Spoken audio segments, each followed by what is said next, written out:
Hello, and welcome to everybody who's joining us online after the fact to watch this episode of Unschooling School Cafe. So today we're talking about something which is interesting. It's a little hard to explain. The idea is that when we're dealing with a situation where our kids are not thriving in school or even in homeschool, we notice the things that are not going well. We notice the problems, the lack of academic progress, the signs of uh, unhealthy situations, be it physical, mental well-being. And focusing on all of that, which of course we do as parents, as teachers, as people who are aware of these things, it can be really hard to also remember and to notice the good that is happening. And so this cafe topic is really to help us focus on the other side of that, what's happening in parallel or as well as or right beside those really difficult things that are happening. That's what I wanted to shine a focus on today. So welcome to the Unschooling School Cafe. My name is Stephanie Sewell. I'm an alternative education consultant working with families to help them often make that transition from being in school to being not in school. And as part of that work, I often work with teens in particular as a mentor. I love to talk about anything related to school and opening up our vision of education in the world. And that's why I host the cafe. Our topics are varied and they happen online every couple of weeks. You're always able to go back to the YouTube channel to watch the full or partial recording of whatever we've talked about. So to get started on today's topic, I wanted to begin with a couple of notions that I believe underlie this and then go into some specific examples. So as I mentioned in the introduction, it's not easy. When you're in a situation where you feel that your kids are not doing what you think they're supposed to be doing, i.e. excelling at school, or if they're home doing a regular homeschool routine, work, playing outside regularly, getting up, being willing to engage with learning activities, when that's not happening, it's a really tough place to be. And it's very easy to step into being worried. So I aim to offer you some hope and some things to focus on that can hopefully take away some of that worry. So as we're noticing all of that, it's important to ask ourselves what we can do to allow space for positive things to be noticed and to grow. So if you imagine that a seed is being planted, whenever there's some little hint of positive growth, we need that seed to grow into a seedling, to grow into a plant, to grow into a tree, to do its thing, to become what it's programmed to be.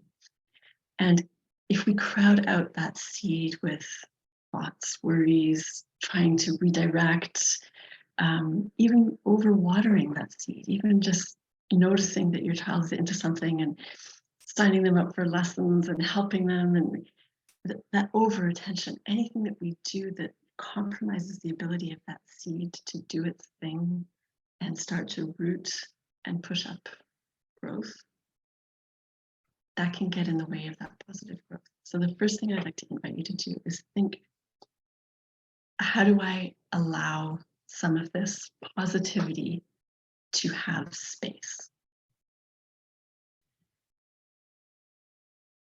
One of the ways I think to do that is to recognize that allowing that space means that we sometimes have to find something else to do with our worries. When we're worried that our kids aren't reading enough, we want to make them read more, to read to them, to really focus on reading. So if we're going to say, okay, let's just step back, give that reading space to grow in its own way, whatever that's going to look like.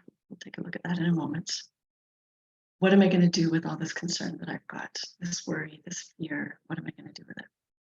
So as parents, one of the things that you can consider doing is to systematically record almost a journal of the things you notice that your child does that are academic or that are signs of well-being. So for example, say you're concerned that your child is not writing enough, but your child is going to a birthday party and they want to write happy birthday in the card, or maybe they want happy birthday to be written in the card.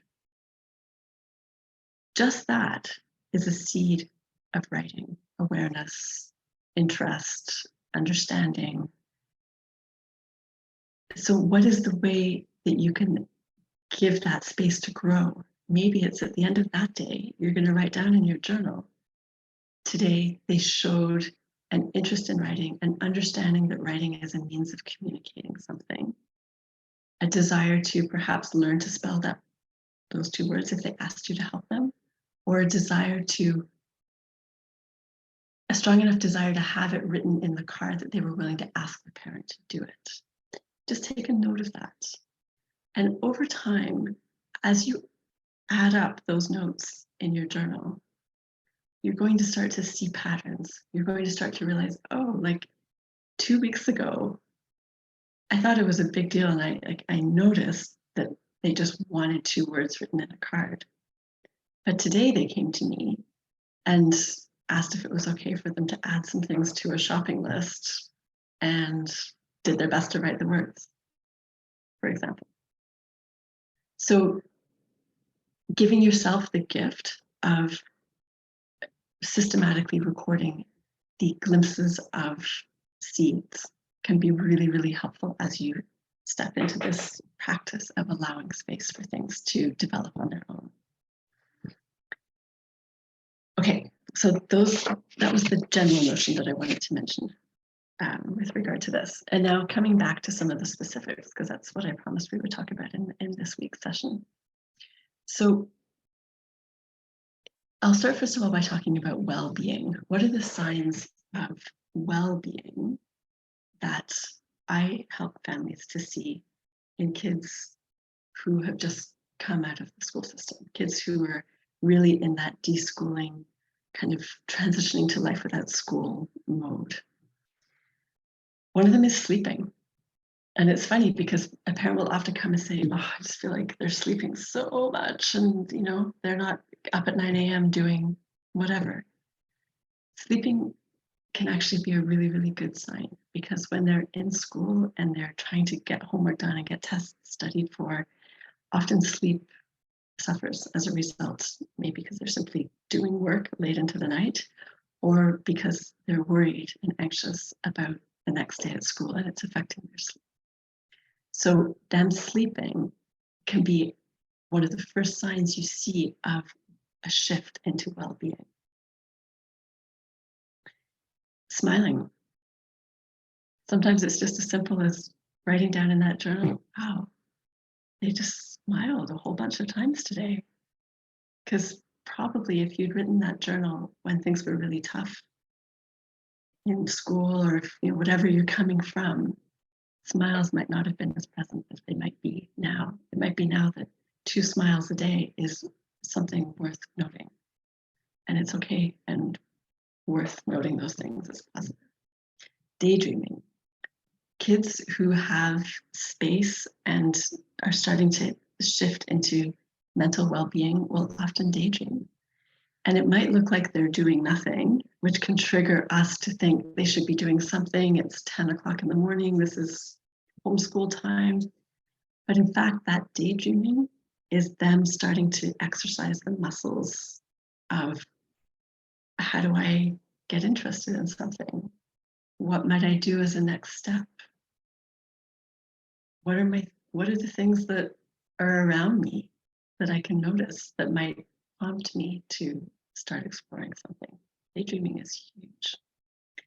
Connected to daydreaming is wondering. When you're staring out the window and you're looking at the leaves starting to show up on the trees, as I can now, if you do that and you've got time enough, maybe you're going to start wondering how the leaves started to grow. And you might not share that thought with anyone, but we can be very certain as adults that there's a lot happening for children when they're in that kind of daydreaming, wondering mode. So much of it we won't see. partly because we're not practiced at seeing it, and partly because a lot of it just happens inside for a long time before it starts to pop. Another thing that I observe in kids who are starting to kind of reclaim themselves after they've been in a difficult time connected to education is self-awareness. It's amazing to me how often like teens that I mentor will say things like, I'm really realizing how much I'm a visual learner. And in school, I wasn't able to have that need met in the way that I need to. Or I'm realizing that I like to really take time to go into depth with something. And in school, it felt like the curriculum kept on moving forward, so I didn't have time to really explore that one thing. So this kind of self-awareness can seem like sometimes it can seem almost like too much of an inward focus when we're witnessing it. But in fact, it's a reclaiming of self. It is an inward focus, which then allows people to start focusing outward again and to start thinking, oh, I realize that I love to learn by doing.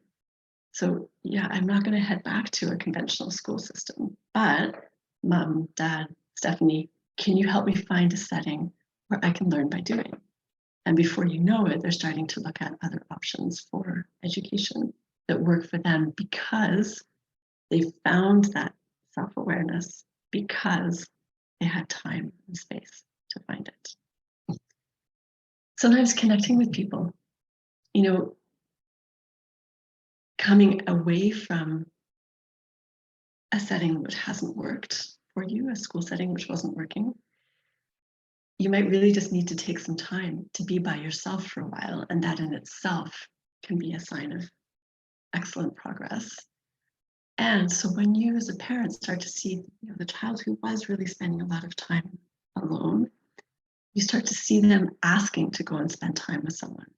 For that child, that might be a huge sign of something shifting, because once that connection starts to happen, who knows what it can foster. And at the same time, I think it's really helpful to realize that for a lot of kids and teens, being by themselves or much, much, much, much more by themselves for a long time, like maybe for several years, is actually what they need, because they're maybe more introverted and school took a huge cost had a huge cost for them because they weren't able to nourish themselves. So it can go, the sign of wanting to be alone, wanting to be with others, they can both be signs of well-being starting to take root and to grow. I think the other one that I wanted to bring to this conversation was the idea of starting to mention future plans or wonder about the future or kind of pie in the sky, or when kids have been in a difficult situation with school, that's all they can think about. They might think about university, like I have to stick with school so that I can go to university. But if it gets to the point where they just can't be in school and they need to come away from school, they probably will need a time of just thinking about the present. So you might see them starting to talk about the future as an indicator of them shifting and starting to see that well-being come out. I want to offer the caveat for everything that I've said so far, that many of those things might also be an indicator of things not going well. I'm not a psychologist or a psychiatrist. I don't have the expertise to declare one of those, any of those things as being definitively positive or not. What I do have the experience and expertise to declare is that those things are often signs that a child is in recovery mode and starting to actually step well into this world, this new world that they've created for themselves. And it's certain to me that when we see that and we realize it's a positive step, giving it more space, allowing it to blossom, allowing it to shoot up that seed, or whatever metaphor works for you, that is almost always the beginning of something very special that's coming. So I want to bring us now to a more educational focus and for our next examples. So there's so many examples of how academics that we're used to thinking of in a school context can actually show up in a tiny or non-obvious way outside of a school setting. So these are just the very, very, very few examples of that. I would love to see your examples in the comments below. If you'd like to share some, that would be amazing. Because it's just such a cool thing to start to be aware of that. And I would also refer you to the Facebook group. I'm blanking on what it's exactly called, but it's something like what my homeschooler is learning when. Sorry, what my unschooler is learning when. And in that group is designed to talk about some of these situations where you might not think they're learning or they're not doing academics, but in fact they are. It's just a question of changing the lens through which we look at that moment in our child's life. So here's some examples. Texting someone. A lot of tweens and teens are very interested in texting through Snapchat, Instagram, TikTok, whatever it is. That act of texting, that's literacy. It's not what we grew up thinking literacy was. It's not what we still want to think that literacy is, but for this generation, that is literacy. That doesn't mean that's all literacy is, but if you have a child who is texting, you can look at that and say, they are engaged in writing and reading. It is a seed. Reading instructions on something can be a good example of that as well. You know, if they've just bought, I don't know what, and they're reading the instructions to figure out how it works, that's reading. And it's easy to think, wow, yeah, I mean, they're reading that, but like, they should be reading a book and doing a novel study. But one of the most important things for anybody to be a lifelong reader, for anybody to be able to read a book and do a novel study, is to see themselves as a reader and to value the act of reading as being something worthwhile. So if you've got a kid who's resistant to novel studies or reading a book, but you're seeing that child reading instructions in order to assemble whatever, then you can reassure yourself, okay, I'm not seeing the books, but they are reading. And at the point where they are motivated, they have a need to read a book or to read an article or whatever it is, they are going to be able to step into doing that because I can see they see themselves as a reader. So that's the key thing. Do they see themselves in that way, or are they on the way to seeing themselves in that way? You know, if they're an early reader, are they excited when they can see a word? And if they're not, that may well just mean that they haven't even registered that reading is a thing yet, and that's okay too. That's a whole other topic. But so yeah, looking for seeds of people who see themselves as readers so that they will step into reading in the way that it serves them later on. I had a great mentoring session with a teen recently who was showing me a video game that he was playing, and he was, I don't even know what the words are, recoding it. Like he was doing something with the code that was affecting how the game was rolling out. And you know, that's a really interesting example of something that, you know, my first reaction was, well, you shouldn't be doing that. That was my internal reaction. And then at the same time, I was stepping back and thinking, wow, like, look at everything he's showing, right? He's figured out how to get into the code, how to change it, what does what. He knows, you know, he does it and then he puts it back. Like he's, you know, he's engaging fairly ethically with it. But all of the indicators of academic in that moment were huge. There were many of them. Coding, strategy, analysis, you know, and just just the understanding of all of that and making that connection in real time. There's an article which I will link to in the comments that talks about a busy, I think it was a crane yard, where the person that they hired to manage all the cranes, so kind of like the air traffic controller for this yard, they wound up hiring somebody who had played video games for hours and hours. And what they found was that this person could quickly learn the context of the crane yard, shipyard. And because he had spent so much time playing video games, he had developed the ability to figure stuff out on the fly, be aware of many different things at once, the reaction time, response time. So all of that played into him being an excellent employee for this job. So again, how does your child who's spending a lot of time on video games engage with that video game? There might be some seeds in there that actually are seeds of future academic or work success. A simpler one to address is simply the idea of asking questions. You know, if you have a child who is resistant to academics and they're also asking questions about anything, they're still curious.